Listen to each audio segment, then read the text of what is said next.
నమస్కారం వార్తలకు స్వాగతం. ముందుగా ముఖ్యాంశాలు. అక్షింతలు ఇంటింటికి పంచడమే తప్ప దేశంలో అభివృద్ధి ఎక్కడ చేశారని ప్రశ్నించిన మంత్రి సీతక్క.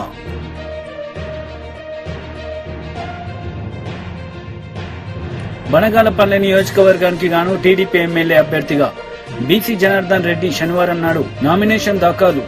రాబోయేది టీడీపీ ప్రభుత్వమే అని ధీమా వ్యక్తం. అక్షంతాలు ఇంటింటికి పంచడమే తప్ప దేశంలో అభివృద్ధి ఎక్కడ చేశారని పంచాయతీరాజ్ శాఖ మంత్రి సీతక్క ప్రశ్నించారు.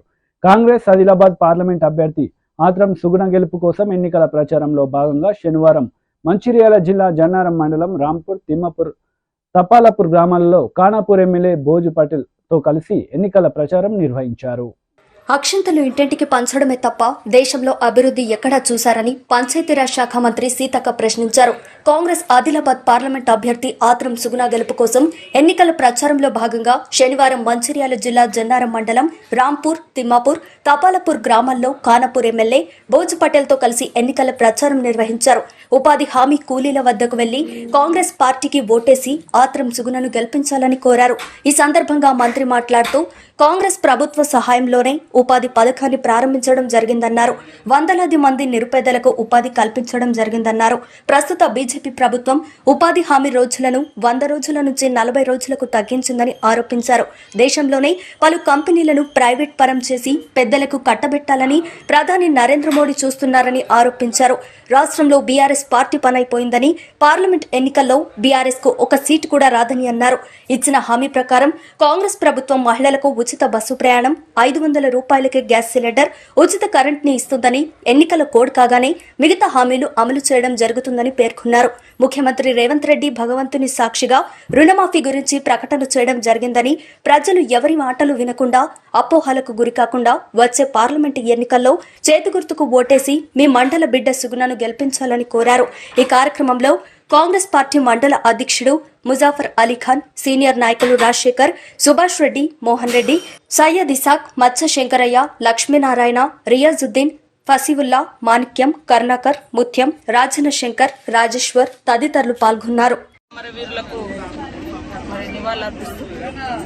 ఈరోజు ఇక్కడ ఆదిలాబాద్ జిల్లాలోని ఆదిలాబాద్ పార్లమెంట్ పరిధిలో ఉన్నటువంటి జన్నారం మండలం ఖానాపూర్ నియోజకవర్గం మా సోదరుడు వెడంబొజ్జు గారు, ఇక్కడ స్థానిక మండల నాయకులు అందరం కూడా వివిధ గ్రామాలకు ప్రచారానికి రావడం జరిగింది.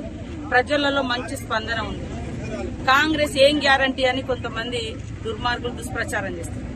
అందుకని ఇక్కడ మేము ఇట్లా వెళ్తుంటే ఇక్కడ జరుగుతున్నటువంటి ఉపాధి హామీ కడివేడు ఉపాధి హామీ చట్టం కాంగ్రెస్ పార్టీ భూమి లేనటువంటి పేదలకు, పని దొరకనటువంటి శ్రామికుల కోసం ఆనాడు యూపీఏ చైర్పర్సన్ గా సోనియమ్మ ఇచ్చినటువంటి చట్టంతో ఈ రోజు ఉపాధి హామీ చట్టం 100 రోజుల పని వర్కులు నడుస్తుంది.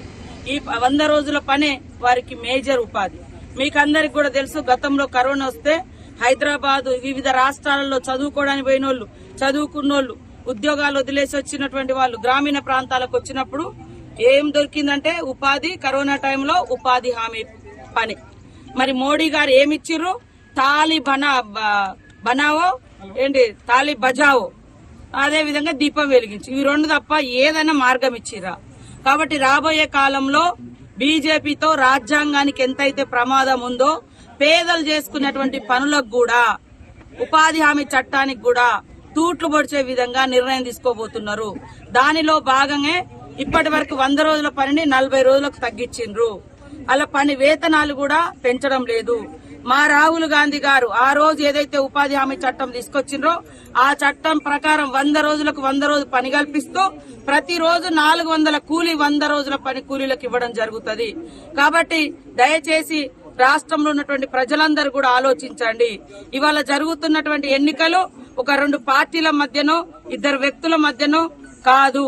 ఈ దేశ ప్రజల కోసం త్యాగం చేసినటువంటి ఒక గాంధీ సిద్ధాంతంతో రాహుల్ గాంధీ ప్రజల కోసం, ప్రజల హక్కుల కోసం, పేదలకు మంచి జీవన ప్రమాణాలు ఎదుగుదల కోసం ఆయన కృషి చేస్తున్నాడు.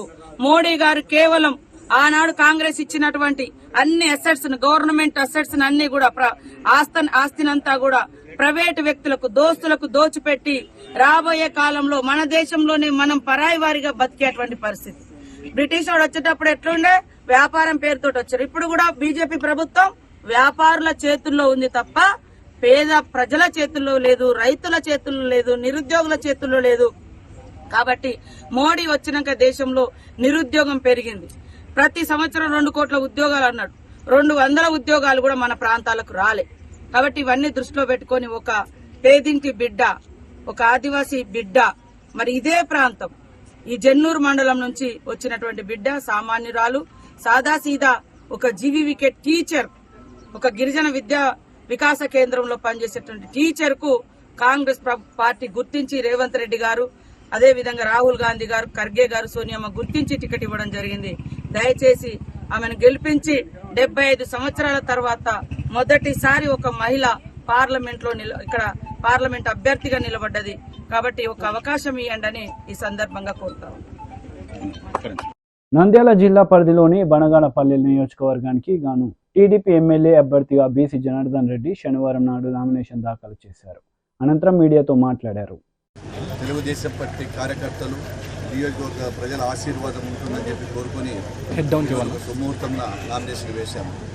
ఏదైతే తెలుగుదేశం పార్టీ ఆశయాల మేరకు తెలుగుదేశం పార్టీ ఈరోజు సంక్షేమ పథకాలు కానీ, అదేవిధంగా వైఎస్ఆర్ పార్టీ వ్యతిరేక విధానాలు ప్రజల్లో బలమైన ఉంది.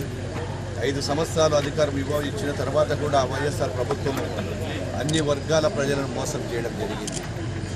సంక్షేమ పథకాలే కాకుండా రాష్ట్రాన్ని ఈరోజు ఎక్కడైనా కానీ ఒక ప్రభుత్వం వచ్చిన తర్వాత పరిపాలనలో రాష్ట్రాన్ని ఏదో 19 చేస్తారు.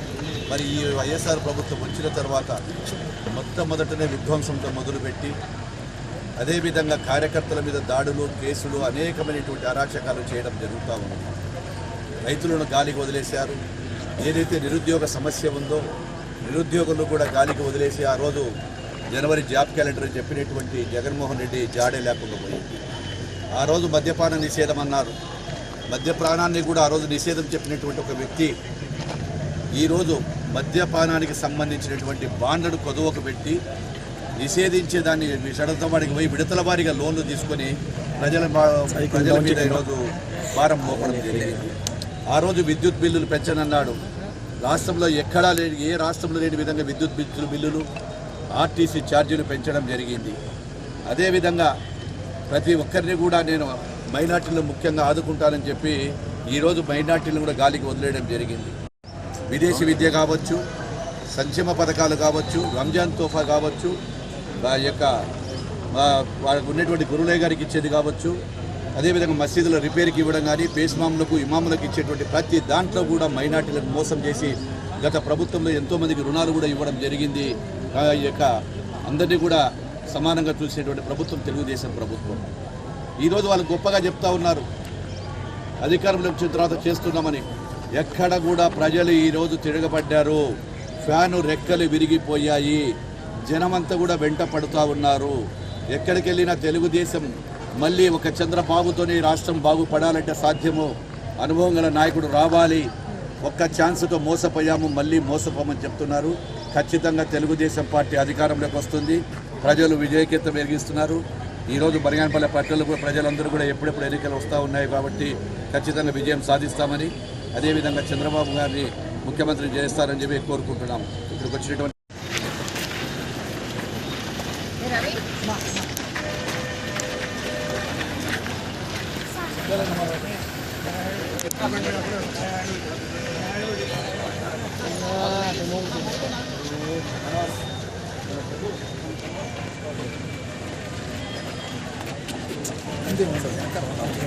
వైఎస్ షర్మిల ప్రెస్ మీట్ నిర్వహించారు. ఈ సందర్భంగా పలు అంశాలపై ఆమె మాట్లాడారు.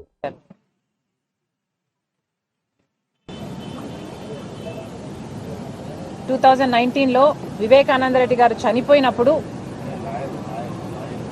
అప్పుడు చంద్రబాబు గారు ఈ హత్య చేయించారు అని ఏమన్నారు? నారాసుర రక్త చరిత్ర అని మాట్లాడిన వాళ్ళు, సాక్షిలో పెద్ద పెద్ద బ్యానర్లు, సాక్షి ఛానల్లో మారుమ్రోగించిన వాళ్ళు, అప్పుడు ఎలక్షన్లప్పుడు వాళ్ళు మాట్లాడొచ్చు, దాంట్లో తప్పులేదు. ఇప్పుడు 5 సంవత్సరాలైనా న్యాయం జరగకపోతే మేము గొంతెత్తితే అది కూడా ఏదైతే సాక్ష్యాలు ఆధారాలతో సిబిఐ చెప్తుంటే ఆ విషయాలు మేము మాట్లాడుతుంటే మేము మాట్లాడడానికి వీల్లేదు అంటున్నారు. ఇది న్యాయం అవునో కాదో రాష్ట్ర ప్రజలందరూ గమనిస్తున్నారు. జగన్మోహన్ రెడ్డి గారికి ఒక చిన్న రాయి తగిలితే దానికి హత్యాయత్నం అని పెద్ద బ్యానర్ ఐటమ్గా వేసుకున్నారు. అంటే ఒక చిన్న రాయితో మిమ్మల్ని హత్య చేసేంత ప్రయత్నం జరిగింది అని మీరు చెప్తున్నారు. మరి చిన్న రాయితో కొడితేనే మీకు హత్యాయత్నంలా ఉంటే రాజశేఖర రెడ్డి గారి తమ్ముణ్ణి వివేకానంద రెడ్డి గారిని ప్రజానాయకుణ్ణి 7 సార్లు తల మీద గొడ్డలితో నరికి నరికి నరికి నరికి నరికి నరికి నరికి 7 సార్లు నరికితే ఆయన మెదడులో ఉన్న ఎంకలు కనిపిస్తున్నాయి. ఆయన మెదడు బయటకు వచ్చింది, తల మీద ఉన్న ఎంకలు కనిపిస్తున్నాయి, మెదడు బయటకు వచ్చింది. కానీ అది మాత్రం సాక్షికి హార్ట్ అటాక్ లాగా ఎందుకు కనిపించిందో జగన్మోహన్ రెడ్డి గారు సమాధానం చెప్పాలి. చనిపోయినప్పుడు వివేకానంద రెడ్డి గారు చనిపోయినప్పుడు సిబిఐ కోరిన జగన్మోహన్ రెడ్డి గారు, సిబిఐ ఎంక్వైరీ కోరిన జగన్మోహన్ రెడ్డి గారు అధికారంలోకి వచ్చిన తర్వాత సిబిఐ ఎంక్వైరీని ఎందుకు వద్దన్నారో జగన్మోహన్ రెడ్డి గారు ప్రజలకు సమాధానం చెప్పాలి. సిబిఐ దోషులు అని చేర్చిన అవినాష్ రెడ్డి గారిని ఎందుకు కాపాడుకుంటూ వస్తున్నారో, తన అధికారాన్ని కూడా దుర్వినియోగం చేస్తూ కర్నూలులో సిబిఐ అక్యూజ్డ్ని అరెస్ట్ చేయడానికి వస్తే తన పోలీసుల్నే, ప్రభుత్వ పోలీసుల్నే, రాష్ట్ర పోలీసుల్నే కంచగా వేసి జగన్మోహన్ రెడ్డి గారు అధికార దుర్వినియోగం చేసి ఎందుకు కాపాడారో ఒక అక్యూజ్డ్ని రాష్ట్ర ప్రజలకు జగన్మోహన్ రెడ్డి గారు సమాధానం చెప్పాలి. 5 సంవత్సరాలుగా మీరు కాపాడడం ఒక ఎత్తు అయితే 5 సంవత్సరాల తర్వాత ఒక అక్యూజ్డ్ని, అది కూడా రాజశేఖర రెడ్డి గారి సొంత తమ్ముడు వివేకానంద రెడ్డి గారిని అతి క్రూరంగా ఘోరంగా చంపించారు అని అక్యూజ్డ్గా సిబిఐ చేర్చిన వాడిని మీరు ఎందుకు మళ్ళీ ప్రోత్సహిస్తున్నారు, ఎందుకు మళ్ళీ ఎంపీ టికెట్ ఇచ్చారో రాష్ట్ర ప్రజలకు జగన్మోహన్ రెడ్డి గారు సమాధానం చెప్పాలి. అన్నిటికంటే ముఖ్యంగా జగన్మోహన్ రెడ్డి గారు సమాధానం చెప్పాలి. 5 సంవత్సరాల క్రితం వివేకానంద రెడ్డి గారిని ఘోరంగా నరికి చంపడం జరిగింది. చంపిన వాళ్ళు వీళ్ళు, చంపించిన వాళ్ళు వీళ్ళు అని సిబిఐ ఛార్జ్ షీట్లో స్పష్టంగా వాళ్ళ పేర్లతో సహా చేర్చి చెప్పడం జరిగింది. ఇవన్నీ సరిపోవన్నట్టు వివేకానంద రెడ్డి గారిని ఒకసారి చంపించడం సరిపోదు అన్నట్టు ఎన్నిసార్లు వివేకానంద రెడ్డి వ్యక్తిత్వాన్ని మీరు మళ్ళీ ఇంకెన్నిసార్లు చంపుతారో ప్రజలకు సమాధానం చెప్పాలి. ఒకసారి గొడ్డలతో నరికి ఎంత ఘోరంగా చంపారో రాష్ట్రమంతా చూసింది. ఆ తర్వాత గత 5 సంవత్సరాలుగా కనీసం ఒక 500 సార్లు వివేకానంద రెడ్డి గారిని, ఆయన వ్యక్తిత్వాన్ని మీరు మళ్ళీ కూనీ చేశారు. ఎందుకు అని అడుగుతున్నాం. పైనేమో కుప్పం నియోజకవర్గ టీడీపీ ప్రస్తుత మాజీ ప్రజా ప్రతినిధులతో నారా భువనేశ్వరి ముఖాముఖి కార్యక్రమంలో పాల్గొన్నారు. ఈ సందర్భంగా పలు అంశాలపై ఆమె మాట్లాడారు. వాళ్ళ కోసం, వాళ్ళ కుటుంబం కోసం, వాళ్ళ బిడ్డల కోసం, వాళ్ళ భావి తరాల కోసం మీరు కూడా గుర్తుంచుకోవాలి. చివరికి అది మన కోసం, మన ఆంధ్ర రాష్ట్రం కోసం. అందుకే మీరు కింద గ్రామాలకు వెళ్ళి మీరు తప్పకుండా పనిచేయాలని నేను కోరుతున్నాను. ఏదో ఈ నాయకుడు వస్తాడో అతను వచ్చి చేసుకుంటాడు మనకెందుకు అనే భావనలన్నీ పక్కన పెట్టి మీరందరూ ముందుకి రావాలని నేను కోరుకుంటున్నాను. అట్లానే 5 సంవత్సరాలు మన తెలుగుదేశం కార్యకర్తలు నేను మర్చిపోను. చాలా మంది ఈ రాక్షస ప్రభుత్వం ఇప్పించండి. ఎట్లయినా ఆ కార్యకర్త బయటికి రావాలి అనేదే ఆయన లక్ష్యంతో ఆయన ముందుకు వెళ్తున్నారు. ఎందుకంటే ఆయన కూడా మీతో పాటు కలిసి మెలిసి ఉన్నారు ఎక్కువ సమయం, మా కుటుంబంతో కాదు. అందుకే ఆయనకి ఎక్కువ ప్రేమ తెలుగుదేశం పార్టీ అంటే ఆంధ్ర రాష్ట్రం ప్రజల కంటే. అందుకే మరొక్కసారి మీకు గుర్తు చేస్తున్నాను, మీరందరూ ఈ ఎలక్షన్లో అందరం కలిసి కట్టుగా మనం పోరాడాలి. చంద్రబాబు నాయుడు గారి నాయకత్వాన్ని తీసుకురావాలి. ఆయన గుర్తుంచుకోండి, ఆయన సీఎం కుర్చీలో కూర్చోవాలి, మన కుప్పానికి అభివృద్ధి చెందాలి అనేదే మన జీవిత లక్ష్యంగా పెట్టుకుని మనం 1,00,000 మెజారిటీ ఓటుతో ప్రతి ఒక్కళ్ళు ప్రతి జిల్లాల్లో ప్రతి గ్రామ స్థాయిలో చివరికి బూత్ వరకు కూడా మీరు చాలా జాగ్రత్తగా ఉండాలి. ఒక్కొక్కసారి అక్కడే జరుగుతుంది, ఆఖరి నిమిషంలో మీకు చాలా ఇబ్బందులు ఎదుర్కొంటారు. మీకు నేను చాలా ఓపెన్గా చెప్తున్నాను, మీకు చాలా చెప్తారు మన అపోజిషన్ ఇప్పుడు ఉండే ఈ ప్రభుత్వం. ఇది చేస్తాం అది చేస్తాం మిమ్మల్ని లోబెట్టుకోవటానికి చేస్తారు. మీరు అది కాదు చూడాల్సింది చివరికి మీకు ఇక్కడ తెలుగుదేశం పార్టీలో దొరికే మర్యాద వేరే పార్టీలో దొరకదు. ఆ నమ్మి మన తెలుగుదేశం లీడర్లు అక్కడ చాలా మంది కూడా వెళ్ళారు. వాళ్ళు ఇప్పుడు కూడా అనుకుంటారు ఇక్కడ ఇచ్చిన ప్రేమ గౌరవం వాళ్ళకి అక్కడ దక్కట్లేదని. వాళ్ళ అవసరం కోసం లీడర్ని లాక్కుని వాళ్ళని తీసుకెళ్ళి చివరికి ఆ మూలలో కూర్చోబెడతారు. వాళ్ళకి మర్యాద అనేది చూపించరు. అది మీరందరూ గుర్తుంచుకోవాలి.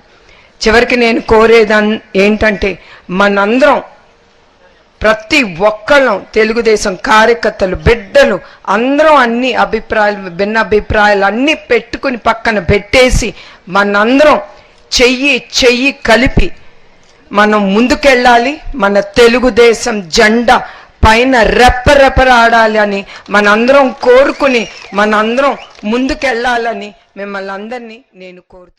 MP Vijayasai Reddy press meet నిర్వహించారు. ఈ సందర్భంగా పలు అంశాలపై ఆయన మాట్లాడారు. మేము భావిస్తా ఉన్నాం, ఒక రాజకీయ పార్టీలో ఒక జిల్లా అధ్యక్షుడంటే 13 జిల్లాల్లో 13 మంది అధ్యక్షుల్లో ఒకరనంటే పార్టీలోనే ముఖ్యమైనటువంటి నాయకుల్లో 13 మందిలో ఒక నాయకుడు. అటువంటి వ్యక్తి ఒక రాజకీయ పార్టీని వదిలి మన పార్టీకి వచ్చారు అని అంటే ఆ పార్టీ ఎంత బలహీనమైంది, మన పార్టీ ఎంత బలపడింది అన్నటువంటిది చాలా స్పష్టంగా తెలుస్తూ ఉంది. ఆయన్ని పార్టీలో స్వాగతిస్తున్నాం. మేమందరం కూడా కలిసికట్టుగా తిరిగి జగన్మోహన్ రెడ్డి గారిని ముఖ్యమంత్రిని చేసుకోవాలి, మా పార్టీని అధికారంలోకి తెచ్చుకోవాలి, మా యొక్క లక్ష్యం 175కు 175 సాధించాలి, 25కు 25 సాధించాలన్న దిశలో మేము ప్రయాణిస్తామని ఈ సందర్భంగా తెలియజేసుకుంటా ఉన్నా. మరొక 2 విషయాలు మీరు ఈ దృష్టికి తీసుకురావాలి. అనైతికమైనటువంటి రాజకీయాలు, అవినీతి రాజకీయాలు, ఈ రెండిటి గురించి ఒక్క 2 నిమిషాలు చెప్పి ముగిస్తాం. వేమిరెడ్డి ప్రభాకర్ రెడ్డి గారు 1000 కోట్లు ఖర్చు పెడతారట. పొంగూరు నారాయణ గారు 500 కోట్లు ఖర్చు పెడతారట. ఇక విదేశాల నుంచి వచ్చి ఇక్కడ పోటీ చేసేటటువంటి ఎన్ఆర్ఐలు తెలుగుదేశం పార్టీ మీద, మిగతా ధనవంతులు పెత్తందారులందరూ కూడా ఇక్కడ పోటీ చేస్తున్నటువంటి నేపథ్యంలో నెల్లూరు జిల్లా గతంలో ఎన్నడూ లేనటువంటి రాజకీయ పరిపక్వత చెందినటువంటి ఈ యొక్క జిల్లాలో ఈ యొక్క డబ్బుతో కూడినటువంటి రాజకీయాలను తీసుకొచ్చినటువంటి ఘనత ఈనాటి నెల్లూరు నాయకులకు, ఇంపోర్టెడ్ లీడర్స్కి, తెలుగుదేశం పార్టీ అధినాయకుడు చంద్రబాబు నాయుడికి దక్కుతుంది. ఇది ప్రజలందరూ కూడా గమనిస్తూ ఉన్నారు. ఇక రెండో విషయం, ఇక్కడ ఈరోజు పోటీ చేసేటటువంటి వేమిరెడ్డి ప్రభాకర్ రెడ్డి గారు కానీ, ఆనం రామనారాయణ రెడ్డి గారు కానీ, కోటంరెడ్డి శ్రీధర్ రెడ్డి గారు కానీ, మిగతా చాలామంది కృష్ణారెడ్డి కానీ, ప్రశాంత్ రెడ్డి కానీ, సురేష్ కానీ, వీళ్ళందరూ కూడా ఇంపోర్టెడ్ లీడర్సే. ఎవ్వరూ కూడా మొట్టమొదటి నుంచి తెలుగుదేశం పార్టీలో ఉన్నటువంటి నాయకులు కాదు అన్నటువంటి విషయాన్ని గమనించాలి. ఇక రెండో విషయం, నిన్న మొత్తం ఒక 40 మంది వాలంటీర్ల చేత రిజైన్ చేయించి రాజీనామా చేయించి వాళ్ళని తెలుగుదేశం పార్టీలో చేర్చుకొని వాళ్ళకి మేము నారాయణ గ్రూప్ విద్యా సంస్థల్లో అంటే విద్యను వ్యాపారంగా పరిగణించి చేసేటటువంటి కోట్లు ఆర్జించి జలగల్లాగా తల్లిదండ్రులను పీడించేటటువంటి నారాయణ అనేటటువంటి వ్యక్తి స్థాపించినటువంటి ఈ యొక్క సంస్థల్లో ఉద్యోగం కల్పిస్తామని ఈ 40 మందికి ఆశ చూపించి తీసుకున్నటువంటి వాళ్ళు ఈరోజు మా పార్టీలో తిరిగి పునఃప్రవేశం చేయడం జరిగింది. అంటే నేను ఒక్కటే చెప్తా ఉన్నా, ఎవరికి ఎంత డబ్బు, ఎందుకనంటే వీళ్ళందరూ పెత్తందారులు, డబ్బున్నటువంటి వాళ్ళు, సూపర్ రిచ్ అయినటువంటి నాయకులు, ఎంత డబ్బు ఇచ్చినా తీసుకోండి, ఓటు మాత్రం వైఎస్ఆర్సీపీకి వేయండి అని ఈ సందర్భంగా నేను మనవి చేసుకుంటా ఉన్నా. ఆ వాలంటీర్లందరూ ఈరోజు తిరిగి మా పార్టీలోకి వచ్చారు. అంటే వాళ్ళ మనసంతా కూడా వైఎస్ఆర్సీపీ మీదనే ఉంది. వారి నిజమైనటువంటి అభిమాన నాయకుడు వైఎస్ఆర్సీపీ అధినేత జగన్మోహన్ రెడ్డి గారే. కాబట్టి ఈ యొక్క పార్టీని ఎవ్వరూ, పార్టీలో ఉన్నటువంటి వాళ్ళని ఎవ్వరూ కదిలించలేరు, డబ్బుతో కొనలేరు అన్నటువంటి విషయాన్ని నేను స్పష్టంగా చెప్తా ఉన్నా. ఆఖరి అంశం, నారాయణ గారు, వేమిరెడ్డి ప్రభాకర్ రెడ్డి గారు, చంద్రబాబు నాయుడు గారు, మిమ్మల్ని ఒక ప్రశ్నిస్తున్నా. మీరు బీజేపీ మతతత్వ పార్టీ అయినటువంటి బీజేపీతో జతగట్టారు. మేము ఏ రోజు ఏ పార్టీతో కూడా పొత్తు పెట్టుకోలే, పొత్తు పెట్టుకోము కూడానని మేము గతంలో చెప్పాం, ఇప్పుడు చెప్తున్నాం, భవిష్యత్తులో కూడా ఏ పార్టీతో పొత్తు పెట్టుకోము. రాష్ట్ర ప్రభుత్వ ప్రయోజనాల కోసం కేంద్ర ప్రభుత్వాన్ని బలపరిచామే కానీ మేము. వైసీపీ మహిళా నేత వాసిరెడ్డి పద్మ మీడియా సమావేశం నిర్వహించారు. ఈ సందర్భంగా పలు అంశాలపై ఆమె మాట్లాడారు. సరిపోక ఎదురు నిలబడలేక పారిపోతూ చివరికి రాళ్లు రవ్వటం, మారణాయుధాలతో దాడులు చేయటం, బైకులతోటి గుద్ది చంపటం, ఇట్లాంటి అనేక రౌడీ రాజకీయాలకి పాల్పడుతున్నారు అనేటటువంటిది కనపడుతోంది. నిన్న చంద్రబాబు నాయుడు గారు ఆలూరు సభలో మాట్లాడుతూ ఏమంటారండి, ఈ 5 ఏళ్లలో రాష్ట్రం సర్వనాశనమైందట.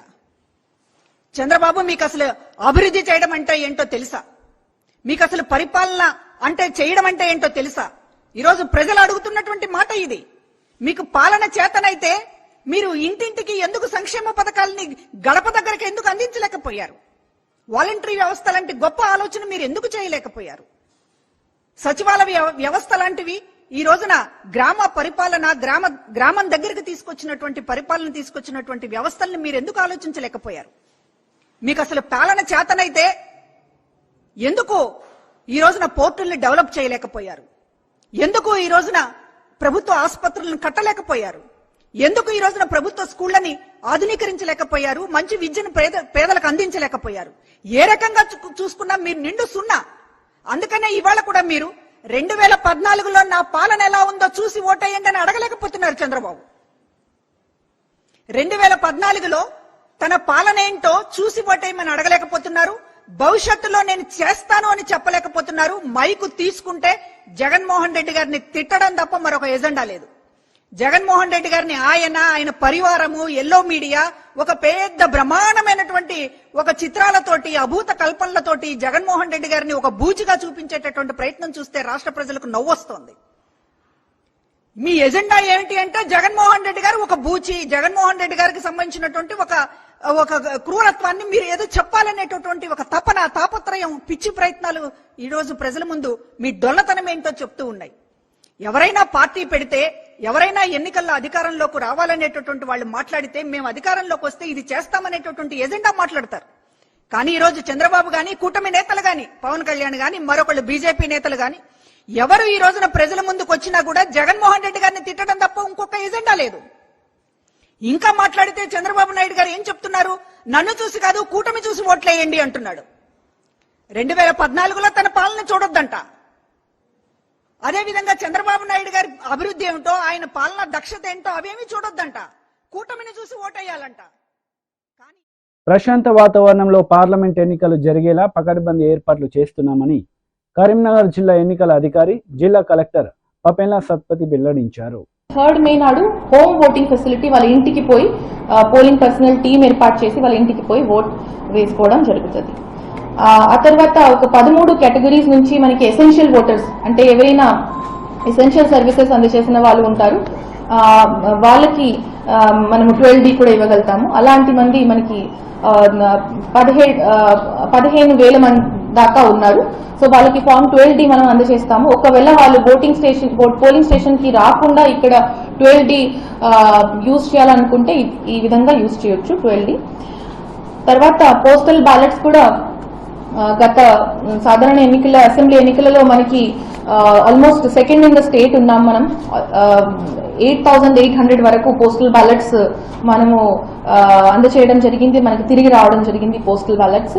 సో ఈసారి కూడా పార్లమెంటరీ కాన్స్టిట్యున్సీ వాటికి చూస్తే 12,000 వరకు మనకి అవకాశం ఉంటుంది పోస్టల్ బ్యాలెట్స్ రావడం. టెస్లా అధినేత ఎలాన్ మస్క్ భారత పర్యటన వాయిదా పడింది. ఈ నెలాఖరులో మస్క్ భారత్లో పర్యటించి ప్రధాని మోదీతో భేటీ కావాల్సి ఉంది. దురదృష్టవశాత్తు టెస్లా వ్యాపార బాధ్యతలు నిర్వహించాల్సి ఉన్నందున భారత పర్యటన వాయిదా వేసుకోవాల్సి వస్తుందని ఎలాన్ మస్క్ ఎక్స్లో పోస్ట్ చేశారు.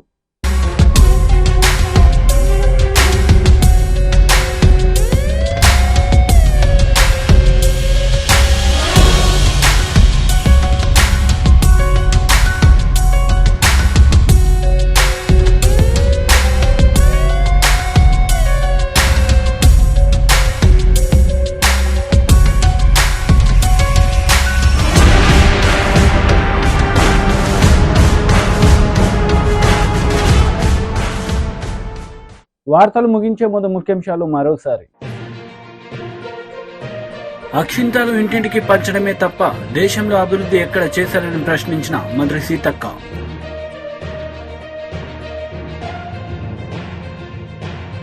బనగానపల్లె నియోజకవర్గానికి గాను టీడీపీ ఎమ్మెల్యే అభ్యర్థిగా బీసీ జనార్దన్ రెడ్డి శనివారం నాడు నామినేషన్ దాఖలు. రాబోయేది టీడీపీ ప్రభుత్వమే అని ధీమా వ్యక్తం. ఈ వార్తలు ఇంతటితో సమాప్తం. తిరిగి ప్రసారమయ్యే వార్తల్లో మళ్ళీ కలుద్దాం. అంతవరకు సెలవు. నమస్తే.